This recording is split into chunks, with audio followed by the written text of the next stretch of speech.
Well hello guys, आज है हमारा एंड्रीम का पार्ट 2।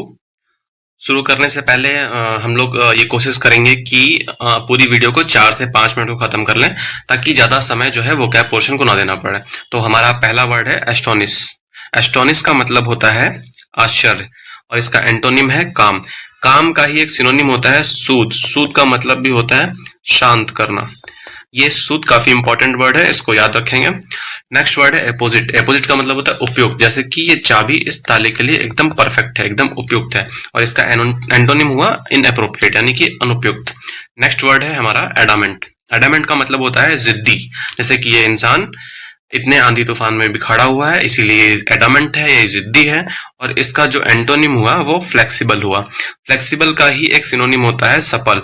सपल का मतलब होता है लचीला, ये भी फ्लेक्सिबल का ही सिनोनिम है, इसको भी याद रखेंगे। हमारा नेक्स्ट वर्ड है ऑस्पिशियस।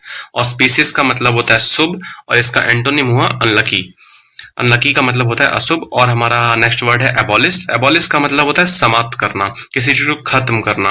और इसका एंटोनिम हुआ बिल्ड। बिल्ड का मतलब होता है बनाना। बिल्ड का ही एक और सिनोनिम है, जिसे कहते हैं कंस्ट्रक्ट। कंस्ट्रक्ट करने को भी बिल्ड करना ही कहते हैं, और ये बिल्ड का सिनोनिम है। हमारा नेक्स्ट वर्ड है असॉल्ट। असॉल्ट का मतलब होता है आक्रमण करना, और इसका एंटोनिम हुआ डिफेंड करना, यानी कि बचाव करना। नेक्स्ट वर्ड है ब्लेमिश। ब्लेमिश का मतलब होता है दोष लगाना, और इसका एंटोनिम हुआ परफेक्शन, यानी कि पूर्ण, यानी कि कंप्लीट। हमारा नेक्स्ट वर्ड है विसीच। विसीच का मतलब होता है प्रार्थना करना, प्रे करना, और इसका एंटोनिम हुआ कमांड देना, यानी कि आदेश। नेक्स्ट वर्ड है बेनिवोलेंट। बेनिवोलेंट का मतलब होता है दयालु। कल भी एक वर्ड किया था हम लोगों ने, उसका था अल्ट्रिस्टिक। अल्ट्रिस्टिक, अल्ट्रिस्टिक का मतलब भी होता है दयालु, और इसका एंटोनिम हुआ स्टिंगी, यानी कि कंजूस। नेक्स्ट वर्ड है ब्रूटल। ब्रूटल का मतलब होता है निर्दयी, और इसका एंटोनिम हुआ ह्यूमेन। ह्यूमेन का मतलब होता है दयालु, यानी कि वेनिवोलेंट। वेनिवोलेंट का मतलब भी होता है दयालु। नेक्स्ट वर्ड है बायोंट। बायोंट का मतलब होता है प्रसन्न चित्त, यानी कि खुश। बायोंट का एक सिनोनिम है ग्ली। ग्ली का मतलब भी होता है खुशी, और इसका एंटोनिम है ग्लूमी। ग्लूमी का मतलब होता है निराश। निराश इसका एक और सिनोनिम है, जिसको हम लोग मोरोज से भी याद रख सकते हैं। काफी इंपॉर्टेंट वर्ड है। मोरोज का मतलब भी उदास होना या फिर निराश होना ही होता है। नेक्स्ट वर्ड है बॉइस्चरस। बॉइस्चरस का मतलब होता है उपद्रवी, यानी कि शैतान, और इसका एंटोनिम हुआ पीसफुल, यानी कि शांत। यानी कि एक बार फिर से हम लोग सूद को याद रखेंगे। सूद का मतलब होता है शांत होना।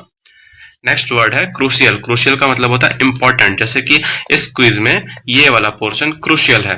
तो हम इसका एंटोनिम हुआ ट्रिवियल। ट्रिवियल का मतलब होता है तुच्छ, यानी कि इनसिग्निफिकेंट। इनसिग्निफिकेंट, इनसिग्निफिकेंट मतलब जिसका कोई मोल ना हो, जिसका कोई खुद का अस्तित्व ना हो।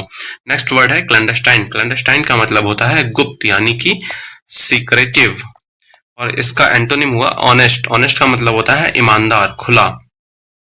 इन सभी वर्ड्स को अब एक स्टोरी के थ्रू हम लोग याद रखने की कोशिश करेंगे। इस स्टोरी को आपको रटना नहीं है, याद नहीं करना है, बस इसको ग्रो थ्रू करना है। जैसे कि ऊपर जो वर्ड्स हमने पढ़े, अगर वो कभी नजरों के सामने पड़े तो आसानी से उनको हमारा माइंड क्लिक कर पाए। तो एक स्टोरी है, जैसे कि एक अमीर व्यक्ति एक अमीर व्यापारी की भव्यता देखकर सभी को एस्टोनिश, यानी कि आश्चर्य होता है। वह हर काम ऑस्पिशियस, यानी कि शुभ, और एपोजिट, उपयुक्त समय पर करता था। अपने महल के लिए वह इतना एडामेंट, यानी कि जिद्दी था कि उसने गरीबों पर असॉल्ट, आक्रमण किया, और उन्हें अपने इलाके से एबॉलिश, यानी कि समाप्त करने की ठान ली। व्यापारी बहुत ब्रूटल, यानी कि निर्दयी था, जबकि उसके नौकर में कोई ब्लेमिश, दोष नहीं था। नौकर ने उसे बेसीच, यानी कि प्रार्थना की, पर वह नहीं माना। फिर भी नौकर का मन बायोंट, यानी कि प्रसन्नचित्त, और स्वभाव वेनिवोलेंट, दयालु था। व्यापारी के बॉयस्टरस उपद्रवी दोस्त उसके खिलाफ क्लैंडस्टाइन, यानी कि गुप्त योजनाएं बनाते थे। एक क्रूशियल महत्वपूर्ण रात नौकर को अपने सपने में एक साधु ने बताया कि व्यापारी कंपैशन, यानी कि संवेदना की कमी है, और उसका कोवेटस, लालची स्वभाव उसे डुबो देगा। अगले ही दिन बाढ़ आई और व्यापारी ने सब कुछ खो दिया। यहाँ पर जो कंपेशन और कोवेटस, ये दो वर्ड्स हैं, दो मैंने एक्स्ट्रा वर्ड यूज किए हैं। हालांकि ये प्रीवियस ईयर में अभी तक मुझे तो नहीं दिखा कि पूछा गया, लेकिन ये इंपॉर्टेंट वर्ड्स हैं जो कि मैंने इसमें स्टोरी में कवर कर दिए, तो इसको भी आप लोग ध्यान देंगे। अब हम लोग ईडियम कवर करेंगे। फिलहाल तो अभी 2 ईडियम लगाए हैं, धीरे धीरे कोशिश करेंगे कि ईडियम की फ्रिक्वेंसी को बढ़ाया जाए। तो पहला ईडियम है मेली माउथेड, यानी कि मीठा बोलने वाला। सॉफ्ट स्पोकन, यानी कि चाटुकार, जो चापलूसी करते हैं, ऐसे लोगों को हम लोग मेली माउथेड कहते हैं। और हमारा नेक्स्ट वर्ड है take one to the task, यानी कि रिब्यूक, यानी कि स्कॉल्ड। या फिर कास्टिगेट, डांटना, फटकारना या किसी को जवाबदेह ठहराना, किसी को डांट देना।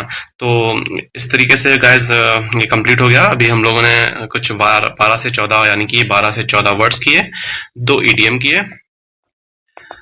तो आप बताइए अपना रिव्यू कमेंट सेक्शन में कि कैसा रहा कैसा नहीं। हम लोग कोशिश करेंगे कि नेक्स्ट लेक्चर में और भी बेहतर तरीके से किया जाए और भी बेहतर चीज़ों को कवर किया जाए। Thank you very much.